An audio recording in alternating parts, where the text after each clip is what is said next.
Okay, so the Indiana Fever just dominated, or should I say, Caitlin Clark just carried the Indiana Fever against the Seattle Storm. Now, listen, this is how Caitlin Clark shut Stephanie White down. What we watched tonight wasn't just basketball, ladies and gentlemen. It was a constant tug of war between Caitlin Clark's momentum and Stephanie White stopping it every time it started building. While Caitlin is trying to create chaos, Stephanie White is trying to build control. You cannot mix those two together. But in spite of Stephanie White, the numbers that Caitlin Clark finished the game with is 21 points, 10 assists, 7 rebounds in just 24 minutes. I mean, for context, in 24 minutes of play with 8 less shots than Kelsey Mitchell, Caitlin Clark still outscored her. Need I remind anybody that Kelsey Mitchell is on a $1.4 million Supermax deal? And yeah, Aaliyah Boston going down definitely hurt. This is why we wanted someone in the front court. We wanted size so we can sustain injury, so we can be a contending team. But listen, though, it is what it is. We're going to jump straight into the film, okay? So right here in this first clip right here, what we watched, I'm officially on an MHA train. Maisha Hines-Allen, after being hard on her, she turned a new leaf, which started late in the second quarter. But I need Maisha Hines-Allen to start catching these passes from Caitlin Clark and just overall improving her situational awareness. And it's not just her, it's Monique Billings and company. But look at this right here, right? Caitlin, the kick ahead, finds Maisha Hines-Allen, and even stuff like that. Like, this is a wide open layup that you cannot see on a box score if you're just a casual fan. Caitlin made the wide open kick ahead. This is supposed to be a wide open run to the rim, but she fumbles it. Now she has to retreat dribble. And yes, she eventually makes the layup, but that's not the point. Let's move on though, okay? So the thing I've realized is Caitlin calls a lot of plays out, and her teammates sometimes have no idea what to do. Like right here, Lexi Ho had to go rogue, which produced a good result, but it was with a bad process. And this frustrated Caitlin Clark, as you'll see in the next play. Y'all know me, I'm a process versus outcome guy. The outcome doesn't matter if the process was terrible. So look at this right here, right? Caitlin trying to call out the play. You see how swung her hand? Caitlin is trying to tell somebody to get over to the left side to catch the ball so we can initiate the DHO. Nobody understands what's going on. Kelsey setting down screens. Billings look like she's going to, set a down screen for Lexi. Caitlin lost the ball trying to get everybody to understand. So now Caitlin is pointing. It's like at some point, I want everyone to understand that I need this to happen with Caitlin Clark not having to communicate these kind of things. Like, look at her. She's pointing. I don't want Caitlin Clark to have to communicate every single time because you're giving away the game plan to the defense. Let's study this in practice. Everybody lock in. So once we call out the action, everybody knows where to be and where to go. So Hines-Allen just finds Lexi, and Lexi Ho goes rogue right here. And yeah, she gets the bucket. But like I said, that's not what matters. What matters is, did you execute the play properly? And they didn't. Now right here, so Caitlin calls for the same action as no one knows where to be yet again. So now Caitlin is directing traffic in front of the defense once again, but with an attitude this time, because as she said on Sue Bird's podcast, she's blown away at how some people just don't know where to be. The inability of professionals that don't know where to be is genuinely surprising to Caitlin. So you see right here, she's waving again, but now with way more attitude. Once again, waving with way more attitude. Like, where are y'all? Come on. Like, she's slowing down the play. The defense is listening to her and everything. Caitlin's like, what's going on? It's crazy, man. Like, look, Caitlin's having to point. Billings was about to pass it to Caitlin. Caitlin's like, get it to Hines-Allen. Like, get it to her. Now I go for the DHO. Okay, cool. Hines-Allen screen, Hines-Allen roll, and Caitlin draws the foul. You get something good out of it. Now, this is how dangerous Caitlin Clark is, okay? We have a lot of clips once again, so we'll have to move pretty fast. Right here, Caitlin Clark shows how she operates on another level by laughing with a referee on one on 1 second, and finding Kelsey Mitchell for a lob layup on the next one. And then right here, you're going to see Kelsey miss it again.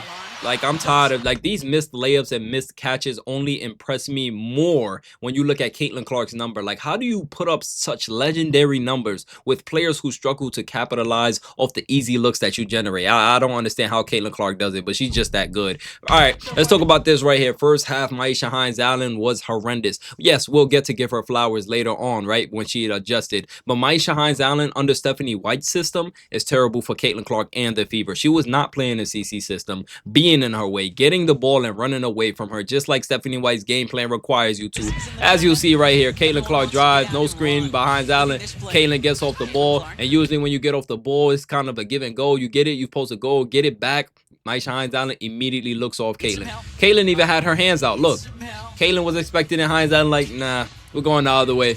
We're going to Lexi. Lexi shoots it. Lexi misses it. and it costs you nothing to get it right back to Caitlyn. Reset her. You literally supposed to reset your guard. But anyways, let's move on. Transition Clark in the building once again, showing why she's most dangerous when she's playing free and fast. Caitlyn in transition, kick ahead to Kelsey. You gotta love it. And then right here, Caitlyn Clark is the only WNBA player to erupt arenas just off playmaking alone. As you see here, again in transition with a filthy thread the needle kind of pass to Monique Billings. Let me turn the volume up so y'all can hear the crowd. How loud it is.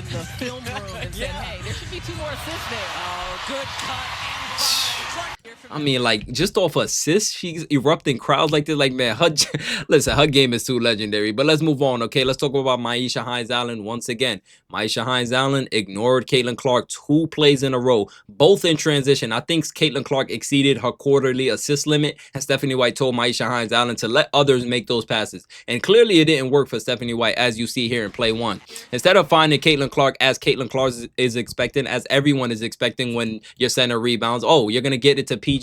But no, Myisha Hines-Allen looks off again, and I don't understand how they don't think this is obvious. She gets it to Billing, and Billing gets it swatted. When is this going to stop? Now, yes, Myisha Hines-Allen did adjust, but we're not going to act like because she adjusted the first half, it just erased from history. No, we're still going to call this out while still giving her flowers on the other end right here. So, second play in a row, Myisha Hines-Allen ignored CC and passed it to Lexi, but the Lexecutioner, who literally revived her career being a star in her role besides CC, finds her bestie for a wide open 3 that should have been got to her sooner. As you see right here, Hines-Allen got the steal. She's supposed to get it to Caitlyn, but let's say she's running so fast she doesn't look for Caitlyn, and she makes the behind the shovel pass like KK usually does, right? Caitlyn expecting the ball wide open. I mean, how open does she have to be? This is actually insane to me. Wow. You're talking about the greatest shooter of all time, wide open, and Myisha Hines-Allen is looking her off. This has to be a part of Stephanie White's game plan. Lexi Hall gets it to CC anyway for CC Tracy. Come on, man. Like, you gotta love it, man. You gotta love it. And let's talk about this right here. I'm gonna just hit this sound right now. Yeah, that girl. I'm not even joking when I say this. Raven Johnson should have replaced Kelsey Mitchell if the front office direction was to draft her. Now, listen, I know people might have disagreements with me. I know what I believe, and I know why I'm saying what I'm saying. Putting $1.4 million to Kelsey, paying Kelsey Mitchell $1.4 million when CC is outplaying her is nefarious work by the front office, and Kelsey Mitchell is known for fouling and being a defensive liability, whereas Raven Johnson in this one possession alone gave us more than Kelsey ever gave us defensively. Look at this right here. Raven Johnson chasing her defender, was ready to switch, but still gets back to her man's full denial. Okay, cool. She gets the ball. Raven Johnson fighting through screens. Okay, you want to switch it? Okay, I'm going to recover on your man's. Hines-Allen, you want to switch? I'm going to recover on your man's and block it and make sure it goes off her. That's Raven Johnson for you, ladies and gentlemen. Like, listen, man. So if you aren't the best defender nor the best offensive producer, which is Kelsey Mitchell, what are you doing being the highest paid player on this team? When we're clearly thin on the front court position, Aaliyah Boston's injured. Raven Johnson is my dream shooting guard on this team. I stand on what I say, and it is what it is, right? Caitlyn Clark was trying to figure out right here, why is she on the bench again after building a lead and finding rhythm? I don't know how many games in a row Caitlyn Clark builds a lead, finds rhythm, and Stephanie White just benches her. A constant tug-of-war battle that fans are sick of watching. Caitlyn Clark is on the bench, and she's just like, well, I've been on the bench for 4 minutes. Like, the game started, and 4 minutes into the game, I got benched. Like, this is the face of a superstar that's trying to figure out, what did she do to deserve this? 4 straight minutes on the bench, you would have thought she did something criminal. I can't, for the life of me, I don't understand it, man. I don't. Like, look at her face. She's trying, like, I don't know if Caitlyn knows this, but, like, you wear your heart on your sleeve, Caitlyn. We can read you. Like, we can literally see that you are clearly a little frustrated right now. It's crazy. It's absolutely crazy. But anyways, Caitlyn Clark got subbed right in. But listen, man, we all know the rhythm robber. I'm going to just start calling Stephanie White the rhythm robber because she's always robbing Caitlyn Clark's rhythm. She's always at the scene of the crime. But right here, the Fever went to the 77 pop action a couple times this game as Caitlyn used her gravity to generate an open look for Monique Billings. So you see Dante setting the first drag right here. The first drag out the 77. Sophie was setting it before she's about to go to pop. I'm assuming, if I remember correctly, yes, she goes to pop. They use the gravity from Caitlyn Clark as Billings gets a wide open shot. And I love this, and I want you guys to remember this play because a similar play is going to come up later on during this film session. And this is what I would have wanted out of it, but it would have been, it's in the horns action later on, right? So the 77 action, Sophie pops out of it, Dante slips, love to see it. Caitlyn drives, occupies the help. All right, cool. Billings get the wide open shot, right? Now, right here, CC in rhythm, keeping the defense honest with her passing, which opens up a wide open logo 3. I mean, the defense completely forgot about her just because she's passing the ball. Everybody's trying to match up C22 from the logo.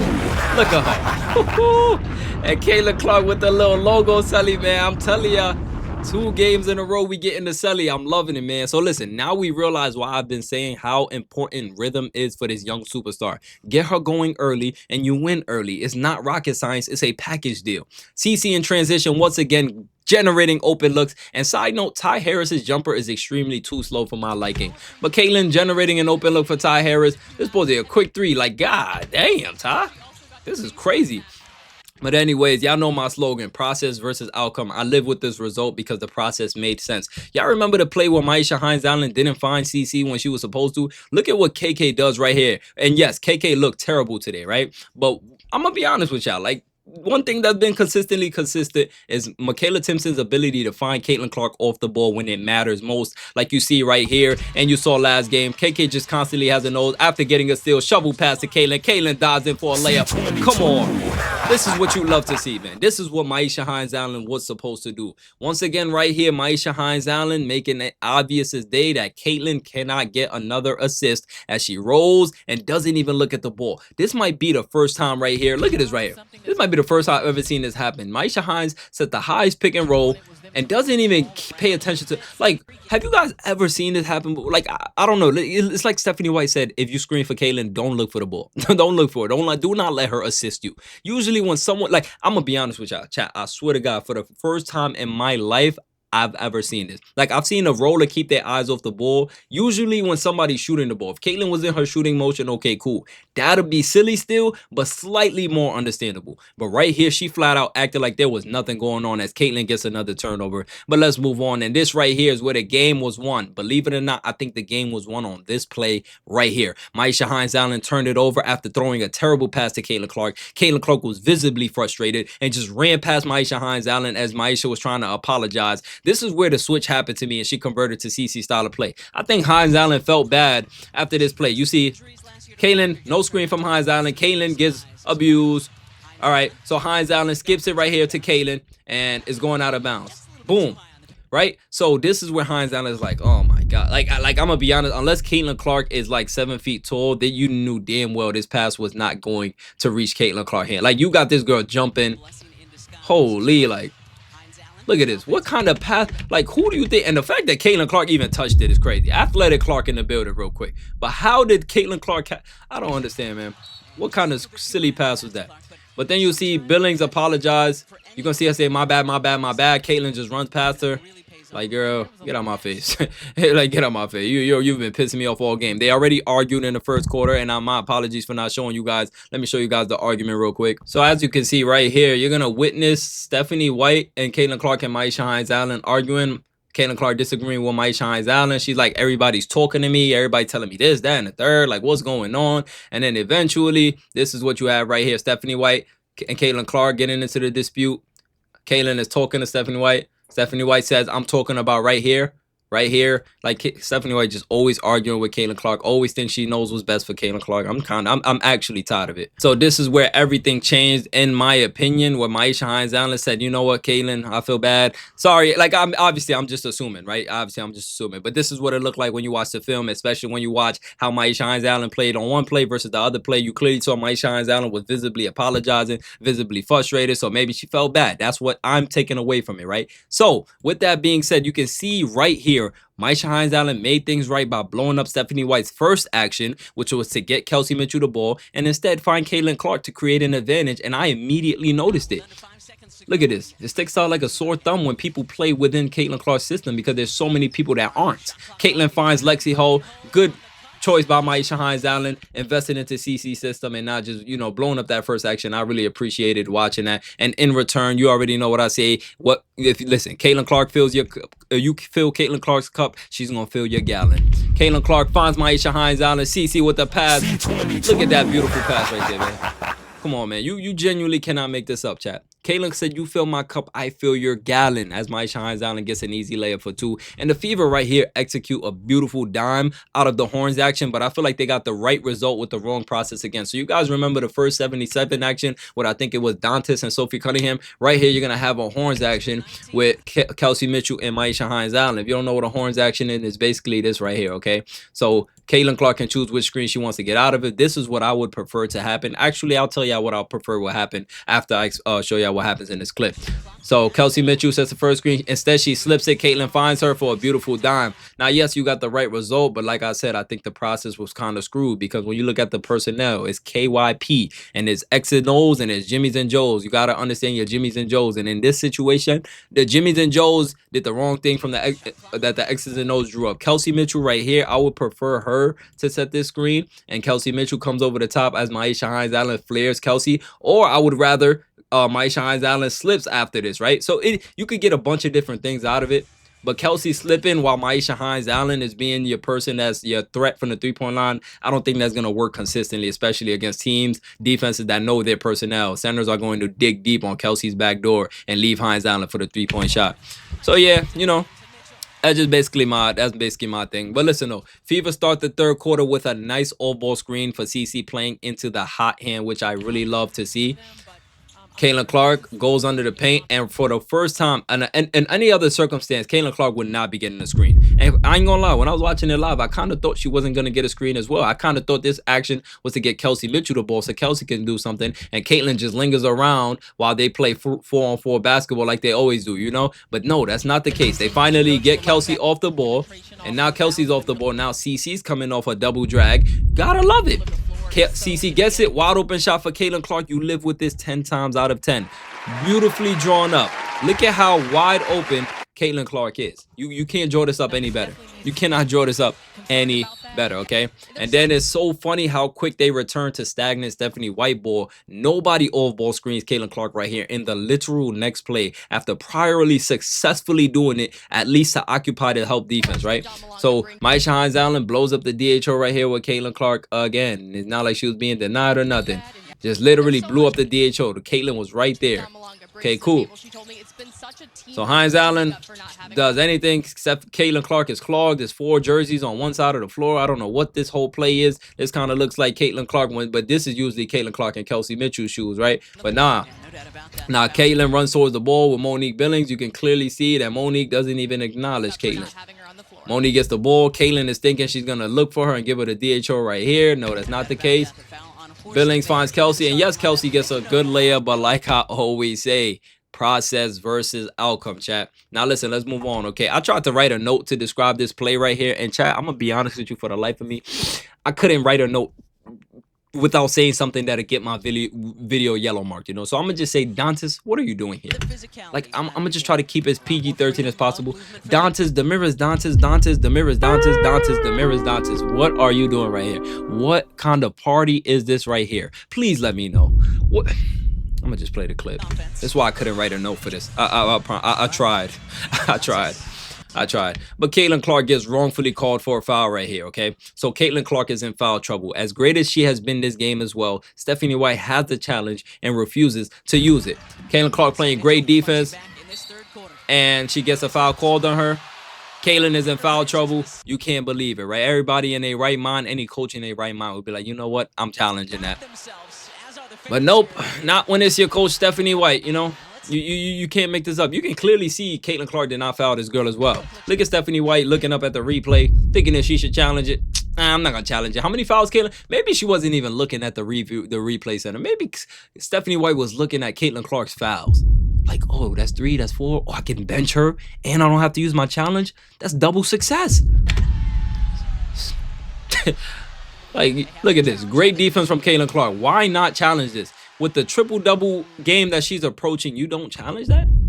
So now, in turn, Stephanie White used this opportunity to bench Caitlyn as she was approaching triple-double territory. See, in the final 8 minutes, I'm with benching Caitlyn Clark because she was in a tunnel doing God knows what. But right here, not challenging is malpractice. And actually, I just heard a rumor. I didn't really go to confirm it myself, which is why I'm calling it a rumor, that Scott Agnes confirmed Caitlyn Clark asked to be subbed out herself. Okay, so I did agree with Caitlyn Clark sitting the final 8 minutes because she was in the tunnel prior to that. I mean, she was in the tunnel shortly after that. So it is what it is, right? But anyways, moving on. Once again, Caitlyn needs spacing, right? And if you want to dominate teams and thrive in her fast-paced read and react system, right here, you can't have stuff like this, like Maisha Hines-Allen and Billings clogging the lanes. It reminds me of Aaliyah Boston and Alyssa Smith, or Aaliyah Boston and Natasha Howard all over again. Caitlyn takes the screen. Hines-Allen's rolling. Billings is at the dunker. Just look at how clogged this lane is. What are you going to generate when you have 30,000 players inside the paint? This is disgusting, okay? Nobody spaced out in the corner. You only have 2 shooters spaced out in the corner. Sophie Cunningham and this Ty Harris. So Caitlyn Clark by herself gets off the ball. Hines-Allen has to take a grenade shot, and that's just not a formula for success. It's not, okay? But anyways, Caitlyn Clark hunting for that triple-double, and she gets a double-double right here. This is just Caitlyn Clark basketball. Find Sophie with the seal-off. Sophie with the layup. Spicy Sophie. That's a beautiful brand of basketball, okay? It's almost as if when her rhythm is right, so are her antennas. Caitlyn Clark is just built like that. The things that she see and do on the floor is actually incredible. Like, she just goes from making an inbound play right here to just, like, making a successful wild pass. Like, it's like she could converse with the ref, like, yeah, ref is cool, and then bam, she hits you. But anyways, chat, you guys have shown nothing but love. I want to take a second to appreciate you guys. Hit the like and sub button again. You guys have reached us to 50,000, and we're already at 51K. I don't know how y'all doing it, but you guys continue to impress me. Hype the videos, continue hyping the videos. It is helping. I've realized that hyping the videos, yeah, you guys are blowing the video up. Drop your thoughts in the comments, and hit the like button, and I'm gonna see you guys in the next one. Peace out. It was a beautiful game today with definitely stuff to clean up. C22.